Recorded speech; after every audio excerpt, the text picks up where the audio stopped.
Assalamualaikum warahmatullahi wabarakatuh. Halo teman-teman, kembali lagi bersama saya di channel SMK TKJ. Di mana pada video kali ini kita akan membahas tentang bagaimana caranya menambahkan sebuah device web server ke dalam aplikasi emulator Genestri. Mau tahu caranya gimana? Jangan kemana-mana, tetap di sini aja.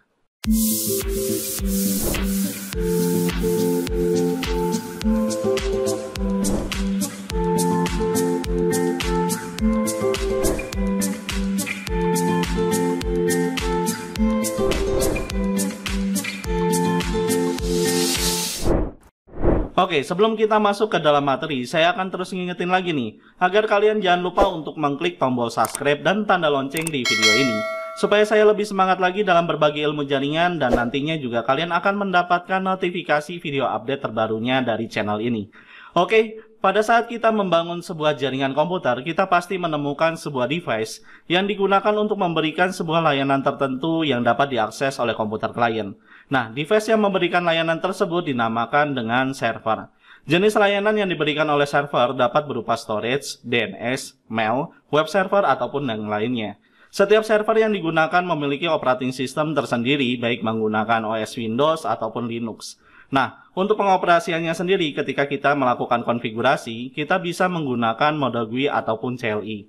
Semua itu tergantung dari jenis OS yang digunakan serta kemampuan kita dalam mengoperasikan server tersebut. Nah, untuk membangun sebuah server, kita diminta untuk melakukan beberapa konfigurasi yang mungkin membutuhkan waktu yang sangat lama, tergantung dari servis serta tingkat kesulitan yang dihadapi ketika membangun sebuah server. Nah, untuk itulah ketika kita ingin membangun sebuah jaringan di emulator Genestri, kadang kita membutuhkan beberapa server yang digunakan untuk melakukan pengujian terhadap konfigurasi yang kita lakukan pada sebuah perangkat jaringan, baik itu konfigurasi router ataupun firewall. Nah, fungsinya adalah untuk membuktikan bahwa konfigurasi yang kita lakukan terhadap perangkat jaringan itu sudah benar, sehingga kita bisa menerapkan konfigurasi tersebut di jaringan real device-nya. Nah, karena ketika kita melakukan konfigurasi server cukup lama, maka aplikasi emulator Genestri menyediakan sebuah device yang dapat digunakan sebagai sebuah server, sehingga kita tidak perlu lagi melakukan konfigurasi terhadap server tersebut. Nah, lalu bagaimana cara menambahkan device server tersebut ke dalam emulator Genestri? Let's go, kita config. Oke, untuk praktek kali ini kita akan mencoba untuk menambahkan sebuah device server yang memberikan sebuah layanan web, di mana device tersebut sudah terinstall aplikasi web server dan juga WordPress sebagai Content Management System atau CMS. Di mana CMS ini merupakan sebuah software yang digunakan untuk mengatur tampilan konten pada sebuah situs web. Nah, sebelum kita menambahkan device tersebut ke dalam Genestri, kalian pastikan ya bahwa kalian sudah mengimport Genestri VM ke dalam aplikasi Genestri. Ya, karena device server tersebut berjalan di Genestri VM. Nah, jika kalian belum mengimport Genestri VM ke dalam aplikasi Genestri, kalian bisa mengikuti video tutorial yang ada di sebelah sini ya. Oke, nah, jika kalian sudah mengimport Genestri VM ke dalam aplikasi Genestri, maka langkah selanjutnya adalah kalian jalankan aplikasi Genestri tersebut dan pastikan bahwa Genestri VM yang ada di VMware juga ikut berjalan ya.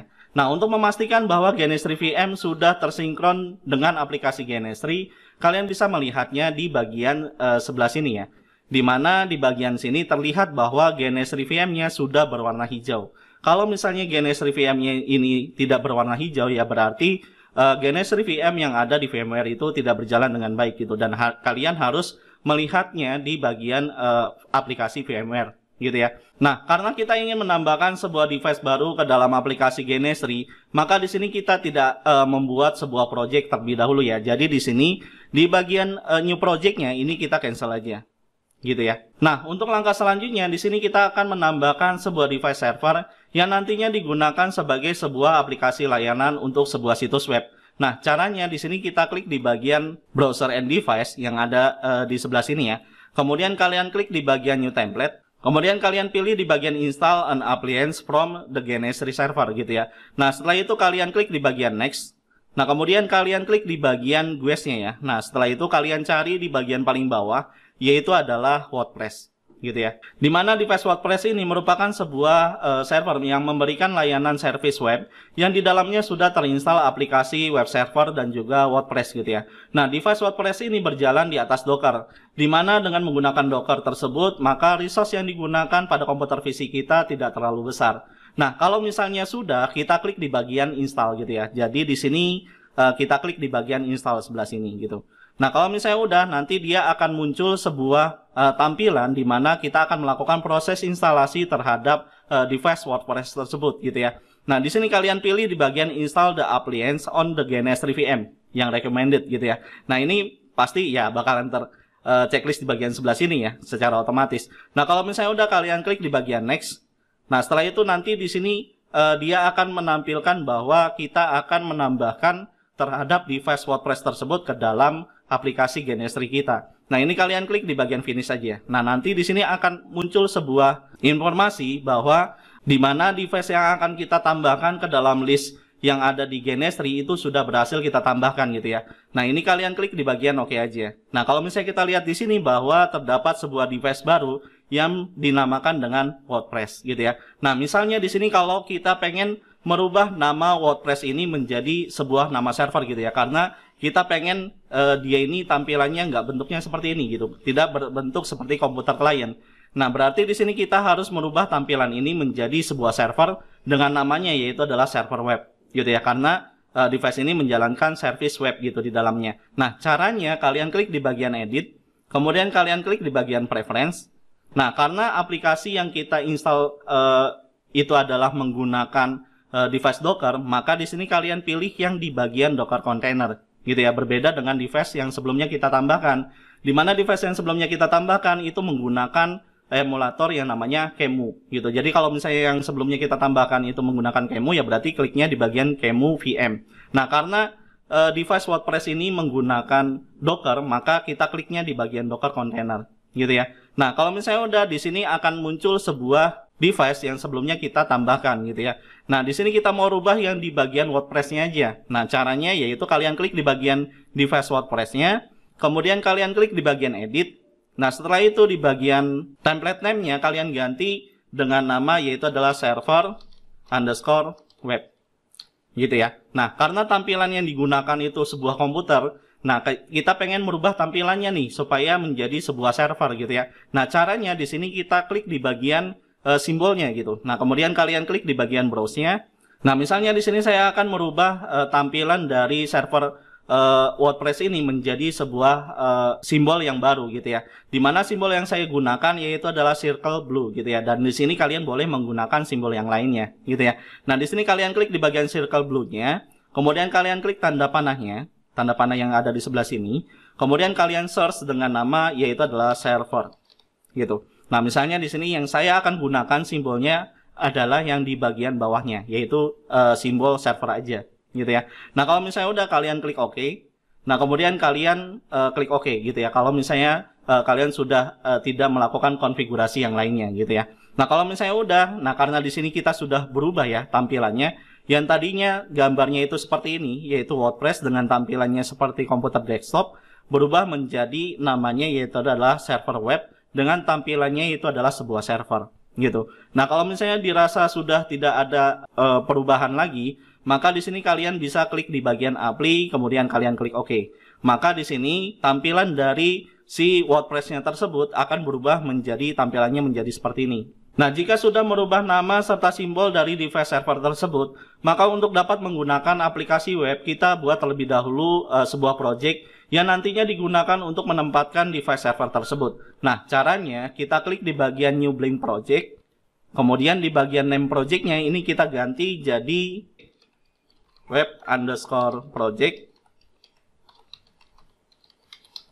Nah, kemudian kalau misalnya udah, kalian klik di bagian OK. Nah, nanti di sini akan muncul sebuah tampilan workspace yang digunakan untuk melakukan desain topologi yang akan kita inginkan gitu, yang akan kita buat gitu ya. Nah, untuk menambahkan device server web ke dalam sebuah workspace, nah caranya yaitu adalah kalian klik tahan di bagian server webnya, kemudian kalian drag and drop ke dalam workspace-nya gitu ya. Nah, kemudian kalian lepaskan. Nah, di sini ada perbedaan ya ketika kita menambahkan sebuah device client dengan device server gitu ya. Dimana ketika kita menambahkan device client, kita harus mendownload terlebih dahulu file IMG-nya yang nantinya diimport ke dalam aplikasi GNS3. Nah, sedangkan ketika kita menambahkan device server, maka untuk proses downloadnya dilakukan ketika kita meng-create device server tersebut ke dalam workspace ataupun project terlebih dahulu. Lah, berarti kita harus download terus dong. Kalau misalnya kita pengen gunain device lebih dari satu. Ya, nggak juga lah. Karena untuk proses download device server hanya dilakukan sekali aja. Nah, kalau misalnya proses downloadnya udah selesai, maka kita bisa menggunakannya berkali-kali tanpa proses download lagi. Oke, nah di sini kita tunggu dulu sampai proses downloadnya selesai dilakukan. Oke. Nah, setelah proses download selesai dilakukan, maka untuk dapat mengakses device server tersebut, kita harus menambahkan sebuah device client yang memiliki sebuah browser di dalamnya, untuk bisa mengakses sebuah website yang ada di dalam device server. Nah, untuk cara menambahkan device client yang terdapat browser di dalamnya, kalian bisa melihatnya di video sebelah sini ya. Oke, nah karena di sini saya sudah menambahkan device client tersebut, maka di sini kita tambahkan kliennya dengan cara yaitu kalian klik di bagian PC, di mana device ini adalah device clientnya, kemudian kalian drag and drop ke dalam workspace gitu ya, jadi seperti ini, gitu ya. Nah, setelah itu kita buat desain topologinya menjadi seperti ini, di mana PC1 ini terhubung langsung ke dalam server webnya gitu ya. Nah, kalian klik di bagian tanda seperti kabel ya, di sebelah sini. Kemudian kalian arahkan di bagian PC1, kalian klik. Kemudian kalian pilih di bagian Ethernet. Kemudian kalian pilih di bagian web servernya, kalian klik. Kemudian kalian pilih di bagian Ethernetnya gitu ya. Nah, ini adalah desain singkat atau desain sederhananya gitu ya. Nah, kalau misalnya sudah kita jalankan device tersebut dengan mengklik tombol play gitu ya, dimana kalian bisa mengkliknya di bagian tombol play yang ada di sebelah sini gitu ya, dimana tombol play ini fungsinya adalah untuk menjalankan semua device yang ada di bagian workspace gitu ya. Tapi kalau misalnya kalian pengen menjalankan satu persatu, itu bisa aja, yaitu dengan cara kalian klik di bagian PC-nya atau di bagian device yang akan kalian jalankan.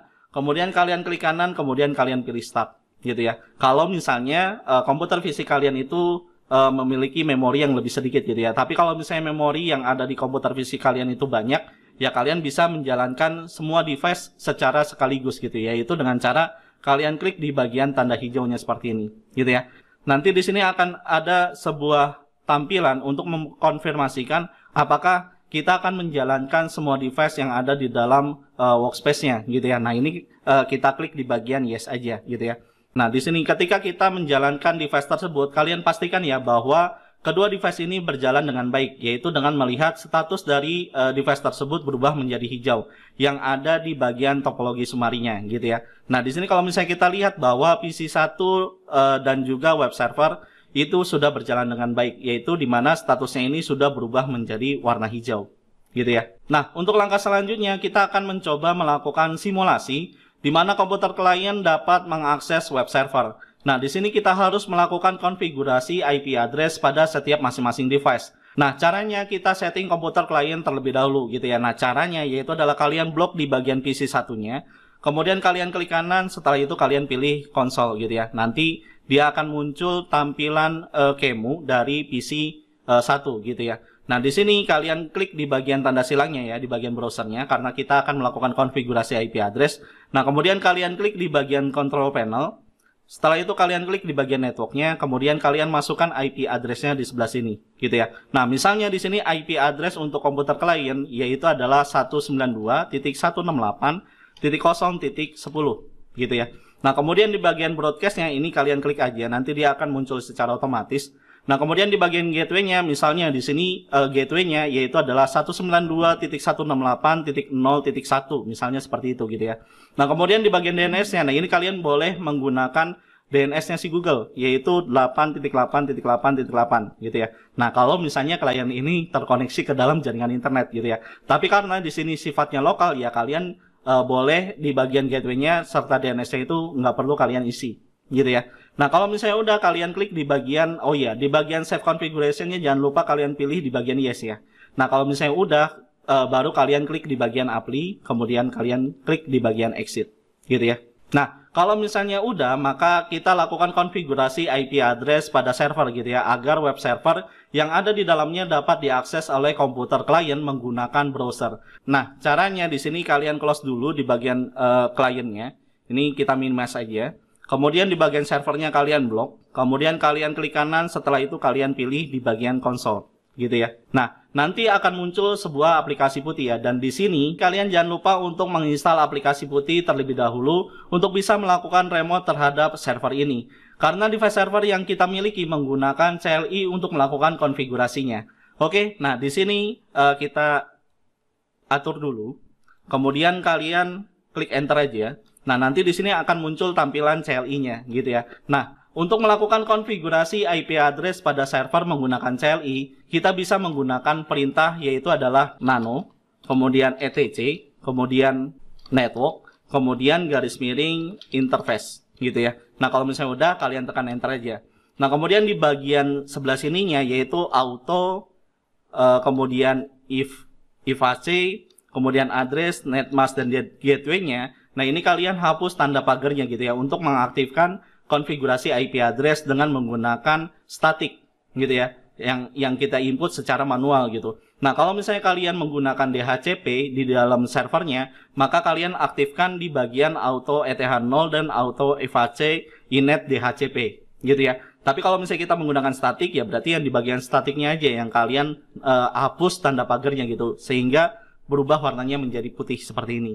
Gitu ya. Nah, di sini misalnya saya akan menggunakan IP address untuk komputer untuk servernya yaitu adalah 192.168.0.20 misalnya seperti itu gitu ya. Nah, kalau misalnya udah kalian simpan hasil konfigurasinya yaitu dengan menggunakan tombol kombinasi yang ada di keyboard kalian gitu ya. Nah, caranya yaitu adalah kalian pencet tombol CTRL, kemudian tahan, kemudian pilih X. Nanti di sini akan ada tulisan save modified buffer gitu ya. Nah, ini kita pilih Y aja gitu.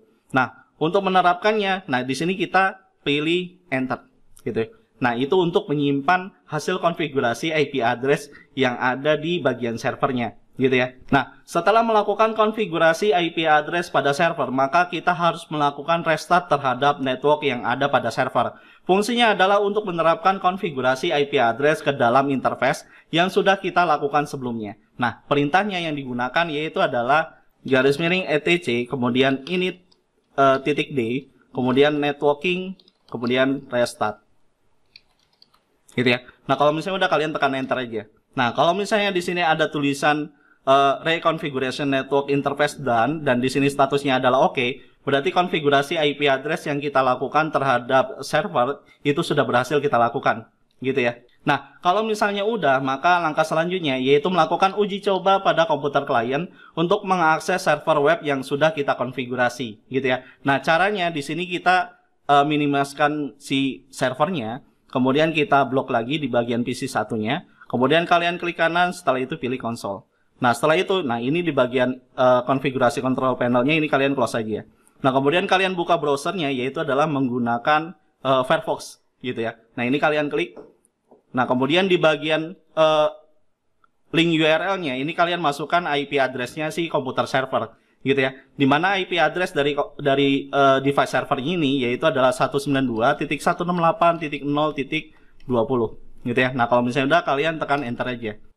Nah, di sini terlihat bahwa komputer klien dapat mengakses website yang ada di dalam server yang kita miliki.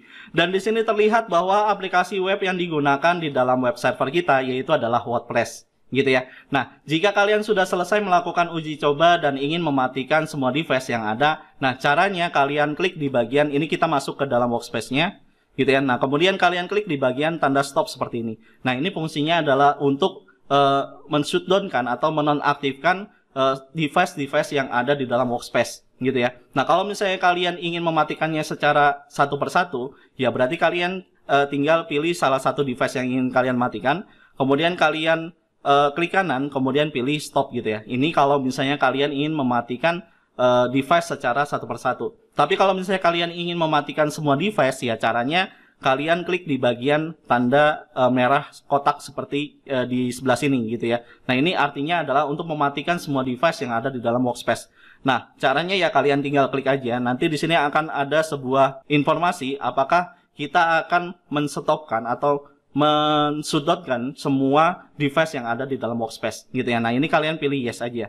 Dan di sini kalian harus pastikan ya bahwa status dari device yang ada di bagian topologi sumarinya sudah berwarna merah. Yang artinya bahwa semua device sudah dalam keadaan shutdown gitu ya. Nah, untuk melihatnya kalian bisa melihatnya di bagian sebelah sini gitu. Nah, ini sudah statusnya berwarna merah. Artinya bahwa device tersebut sudah dalam keadaan shutdown.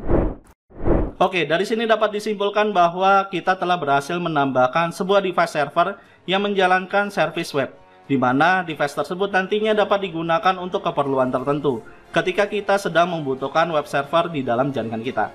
Oke, kalau misalnya ada penyampaian saya yang salah, atau ada yang mau nambahin, atau bahkan mau bahas sesuatu tentang materi yang lain, silakan kalian komen di video ini. Seperti biasa, kita coba buat diskusi bareng.